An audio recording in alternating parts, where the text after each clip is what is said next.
You remember New Jack City, the style, the power, the faces that felt larger than life back. Then they seemed unstoppable, but more than 3 decades have passed and reality hit harder than any script ever could. Behind the fame were battles with sickness, shattered relationships, and lives that slowly faded from the spotlight. Some were forgotten, some walked away, and some are no longer here to tell their story. Stick around as we uncover what really happened to the cast of New Jack City, the shocking changes, the unseen struggles, and the legacies that still echo today. Bill Cobbs, born in 1934, etched his name into film history with a single chilling moment in New Jack City. At 57, he played an unassuming old man whose sudden act of vigilante justice brought down Nino Brown, an explosive finale that felt less like fiction and more like a cry from a wounded community taking its power back. But behind the camera, Cobb's real life was far harsher than the righteous calm he projected on screen. He grew up in poverty-stricken Cleveland during the Jim Crow era, crammed into a 2-room apartment with 6 siblings after his father vanished without warning. His mother worked herself to exhaustion just to keep them alive. That abandonment, combined with relentless racism, forged a quiet, simmering anger one Cobbs carried for decades.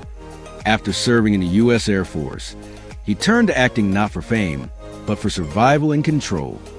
Hollywood, however, never embraced him. He was used, overlooked, and recycled, cast again and again as a disposable wise old man, buried in bit parts and uncredited appearances. Known for his intensity and zero tolerance for disrespect, Cobbs clashed with directors and producers who expected silence, not integrity. In the late 1990s, his refusal to deliver a line he deemed degrading to black men reportedly froze his career overnight, pushing him into an unofficial blacklist. Cobbs lived privately, never married, guarding his personal life with the same discipline he brought to his work. In his final years, as his health deteriorated, he withdrew almost completely, choosing isolation over dependence. When he died in June 2024 at age 90, there were no scandals, only a modest estate, shelves of jazz records, heavily marked screenplays, and an unpublished memoir rumored to pull no punches in exposing how Hollywood quietly discards aging black actors. Vanessa Estelle Williams was born on May 12, 1963, in Brooklyn, New York, and made a strong impression as Kesha in New Jack City at age 28, a character defined by grit, danger, and defiance rather than vulnerability. She brought raw, volatile energy to the role, turning Kesha into a commanding presence on screen. That intensity was shaped by a harsh upbringing on Brooklyn streets, raised by a single mother, estranged from her father, and carrying deep, unspoken trauma. Theater became her refuge, but Hollywood often rejected her as not mainstream enough and frequently confused her with Vanessa L. Williams, causing missed opportunities. Though New Jack City put her in the spotlight, the industry never knew how to use her fire. After Soul Food, she stepped away from public view, focusing on raising her 2 sons while quietly battling depression and undiagnosed PTSD. Her personal relationships were turbulent, marked by control and emotional harm.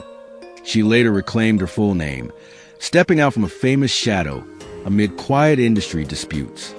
Though she returned through horror films and black indie projects, mainstream success never fully returned. Now 62 and living in Atlanta, Vanessa advocates for mental health awareness in the black community. With an estimated net worth of around $2 million, her story reflects resilience, survival, and a talent Hollywood never truly understood. Bill Nunn was born on October 20th, 1953. Nunn etched himself into film history with his chilling performance as the Doo-Doo Man in New Jack City at the age of 38. As Nino Brown's slow-minded yet deadly enforcer, his heavy silence and sudden eruptions of violence gave the film one of its most unsettling presences. Off-screen, his life was far quieter and far more conflicted.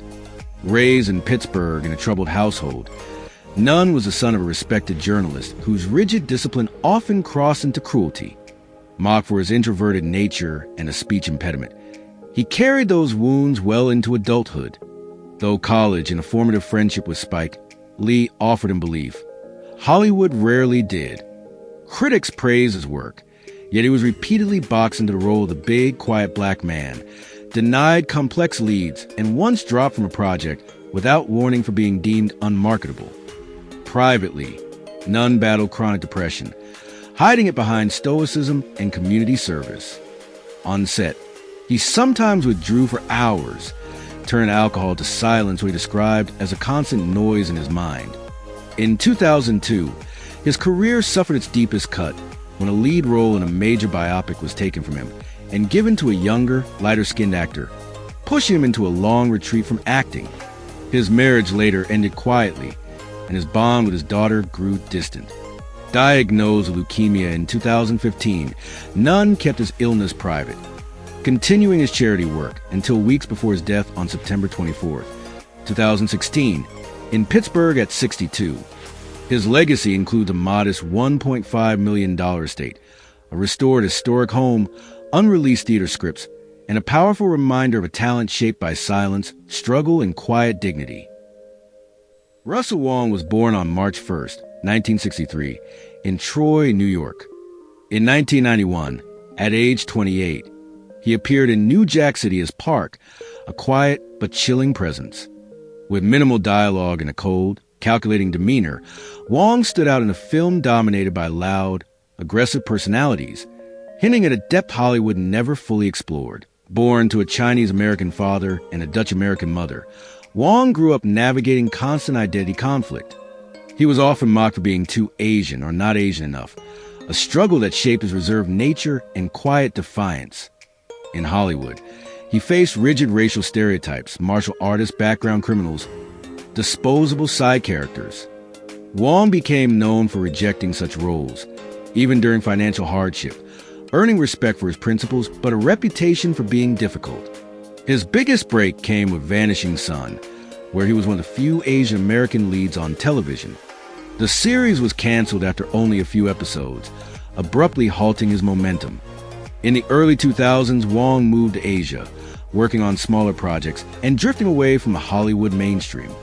His marriage to fashion designer Flora Chonglin ended in 2012. Since then, Wong has lived a largely private life, moving between Los Angeles and Asia with occasional low-budget appearances. As of 2025, at 62, he resides quietly in Los Angeles, a symbol of unrealized potential in an industry that never truly made room for him. John Aprea was born on March 4, 1944, in Englewood, New Jersey. In New Jack City, he played Don Armio at age 47, an old-school crime boss whose calm voice and steady stare made him quietly intimidating. With slick-back hair and controlled movements, Era brought a sense of tradition and authority to the film's criminal world. Behind the scenes, Era's life was far less controlled. Raised in a strict Italian-American Catholic household, he later described a childhood filled with harsh discipline and lasting guilt. Those early experiences followed him into adulthood and shaped both his personality and career. Although he appeared in well-known projects like The Godfather Part 2 and Full House, John Aprea never achieved lasting success.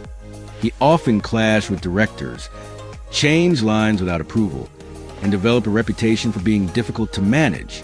His biggest regret came in the late 1990s when he turned down a recurring role on The Sopranos, believing the show would fail, a decision he later admitted was a serious mistake. John Aprea's personal life was turbulent.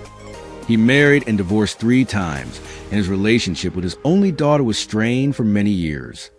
In his later life, he stepped away from the industry and settled quietly in California. John Aprea passed away on August 5, 2024, at the age of 80. While largely forgotten by a new generation, he is still remembered for the calm menace and authenticity he brought to the criminals he portrayed. Thank you for watching until the end. If you enjoyed this video, please give a like and subscribe for more content coming your way.